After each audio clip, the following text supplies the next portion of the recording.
Hey YouTube, this is Robinats1 here, and I'm here to do a review for Star Wars Rebels. So this is the sequel to Star Wars Clone Wars, and is within the same continuity as the continuity being created by Disney.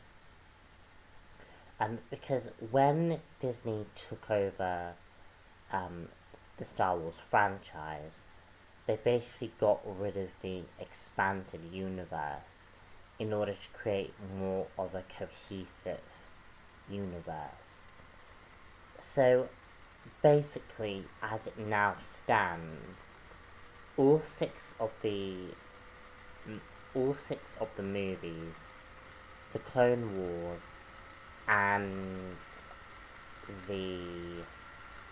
Star Wars Rebels are considered canon. There are a few other bits and bobs that are also considered canon as well, but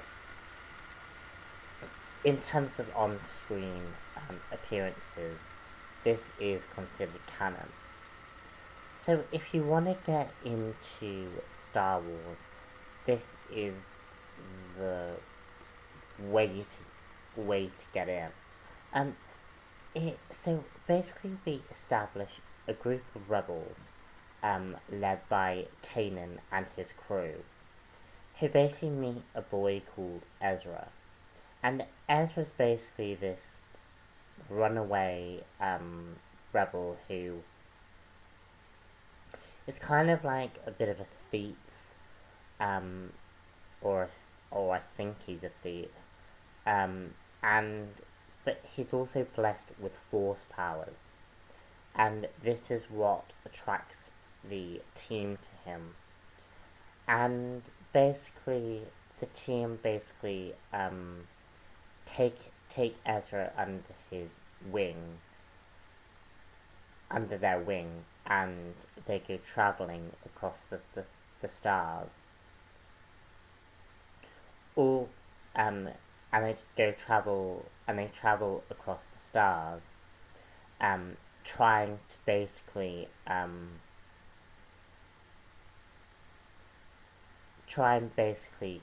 create problems for the Empire. And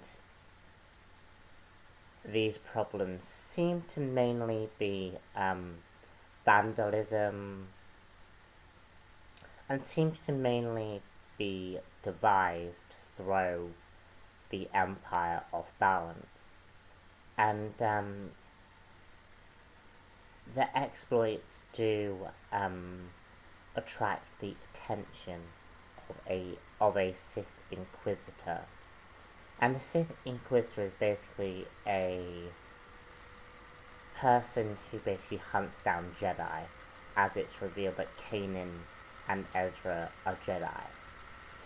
So, what I like about this series is I like the main protagonist of Ezra, and Ezra is a very interesting character, and I think Kanan is also an interesting character. And I think what works about this group is that we have a team that's very different from one another, but are connected to the same cause. And I think when you think of the term rebellion, that's usually what springs to mind. You know, that rebellion is a group of different people, but desire the same thing. And it is something that we don't see in the original trilogy. We don't see many different factions, different races in the rebellion. We only predominantly see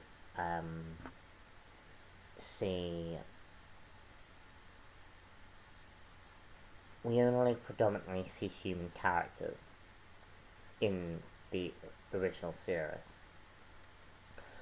Um, Another aspect that I really liked was I really liked Ezra's backstory.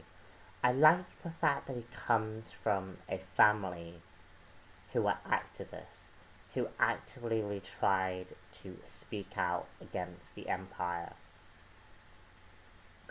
And I think this is something that definitely hasn't been explored in in Star Wars very much.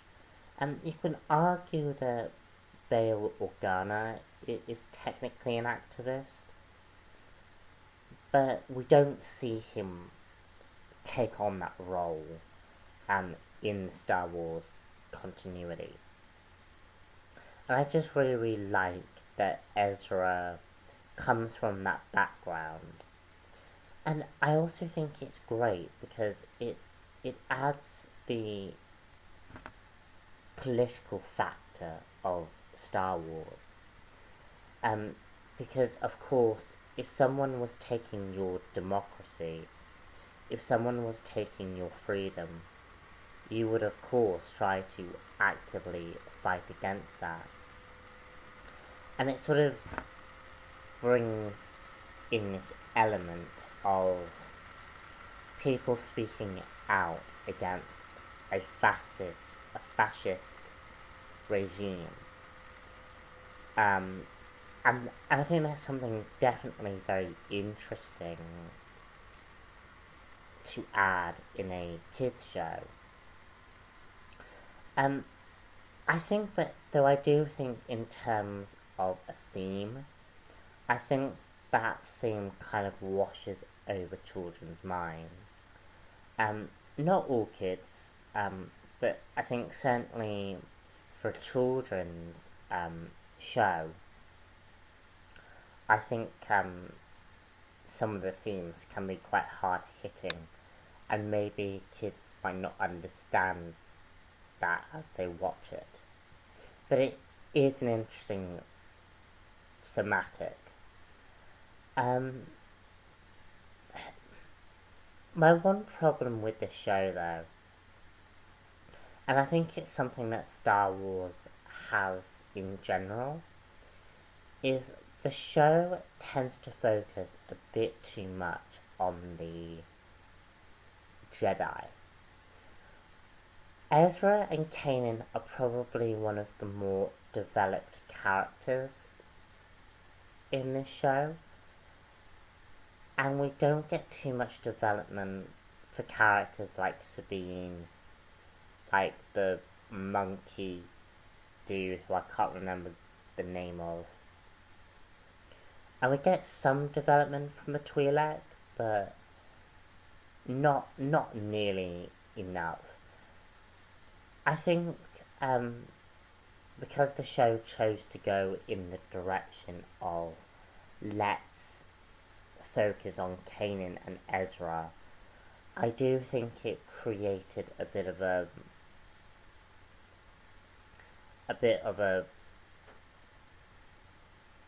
not very well balanced show. I think all characters should have their moment to shine, and I think characters like Mandalorian, like Sabine, did not get that opportunity. Because the thing is with Sabine, she's actually a Mandalorian. And I think that would have been really interesting to highlight on that.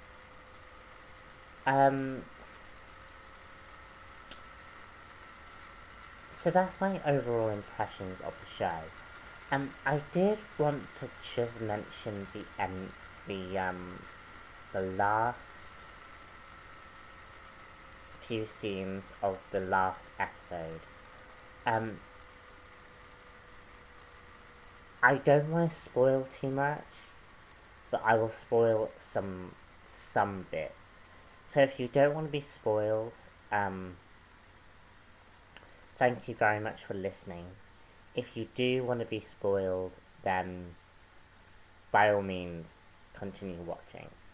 I will give you 5 seconds starting from now.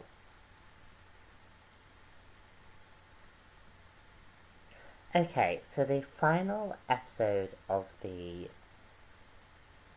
of the first season, we get so many interesting elements that do sort of connect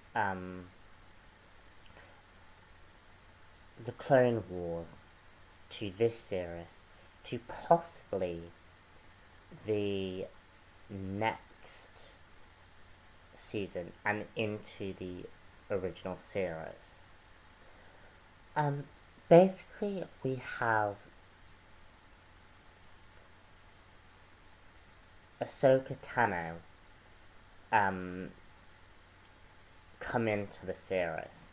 Now, obviously, at the end of the Clone Wars, Ahsoka Tano left the Jedi Temple, and she basically is now revealed to now be a part of this rebellion. That is really interesting. And for a couple of reasons, actually. Ahsoka, there was an episode in the Clone Wars that did basically give us a version of Ahsoka Tano from the future, who basically said that Anakin Skywalker would eventually become a dangerous threat. And now here we have an older Ahsoka Tano fighting against that threat, and I think that's really, really interesting. And I think it definitely does mean that we might possibly see either the death of Ahsoka or a continuation of that character in the future. And I think that's great, because Ahsoka Tano is a really, really great character. And I think she has become one of the faces of Star Wars. Because when you think of Star Wars, obviously you think of the original trilogy, but I don't think that's what kids see. I think kids see Anakin Skywalker and Obi-Wan Kenobi in their younger forms. And I think shows like Clone Wars, who is the most recent, I think kids see those versions, and then they see Ahsoka Tano, and I think Ahsoka really creates a trinity, in the same vein as Magneto, Xavier, and Mystique from the X-Men films have been. Ahsoka Tano is really part of that trinity of characters, with Anakin and Obi-Wan, and again, Ahsoka. She really forms that trinity, that kids, when they see Star Wars, go towards. And I think it's a really excellent idea to actually portray a character like that, because Ahsoka Tano isn't human, and she really stands for the diversity in Star Wars. She really stands for the diversity of the alien races that, as I mentioned earlier in this review, we don't see many alien races in Star Wars. And we also see Darth Vader as well in the ending. I don't really like the appearance of Darth Vader. I think he looks really, really weird. But it's very cool that we are getting Darth Vader entering the fray. And I do look forward to seeing what the second season has in store for us. So, really good season. I think definitely a show that I think parents and children who are into Star Wars and maybe not into Star Wars can both enjoy. Anyway, I'm Robinax1 here. I hope you have enjoyed this review, and stay tuned for more reviews coming soon. Bye.